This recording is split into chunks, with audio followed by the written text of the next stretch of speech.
আসসালামু আলাইকুম, স্বাগতম ডিজিটাল চ্যানেল ওয়ান বাংলা টিভিতে। আজ আমার সঙ্গে মুখোমুখি আড্ডায় রয়েছেন জনপ্রিয় কৌতুক অভিনেতা শামীম। তার অভিনয় জীবন, ব্যক্তিগত অভিজ্ঞতা ও নতুন কাজ নিয়ে কথা বলবো। শামীম ভাই, কিছুদিন আগে আপনাকে নিয়ে একটি খবর বেশ ভাইরাল হয়েছিল। অনেকেই বলছিলেন আপনি কঠিন সময় পার করছেন এবং কাজও কমে গেছে। ভাই, সত্যি বলতে সময়টা খুব একটা ভালো যাচ্ছে না। আগের মতো নিয়মিত অভিনয়ের সুযোগ পাচ্ছি না। তবুও আশা হারাইনি। আল্লাহর ওপর ভরসা রেখে চেষ্টা করে যাচ্ছি। ইনশাআল্লাহ আবার ভালো কাজ নিয়ে দর্শকদের সামনে ফিরতে পারব। শামীম ভাই, আপনার ভক্তরা নিশ্চয়ই আবার আপনাকে নিয়মিত পর্দায় দেখতে চান।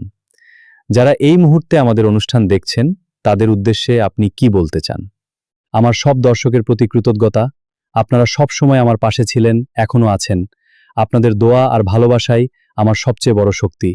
ইনশাআল্লাহ আবার ভালো কাজ নিয়ে আপনাদের সামনে ফিরতে চাই। সবাই আমার জন্য দোয়া করবেন। শামীম ভাই, আপনার মূল্যবান সময় দেওয়ার জন্য আন্তরিক ধন্যবাদ। আমরা আশা করি খুব শিগগিরই নতুন নতুন কাজের মাধ্যমে আবারও দর্শকদের ভালোবাসা অর্জন করবেন। আর দর্শক, আজকের আয়োজন এখানেই শেষ করছি। সবাই ভালো থাকুন, সুস্থ থাকুন। আল্লাহ হাফেজ।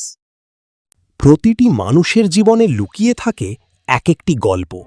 সেই গল্প নিয়েই মুখোমুখি ডিজিটাল চ্যানেল ওয়ান বাংলা টিভির বিশেষ আয়োজন।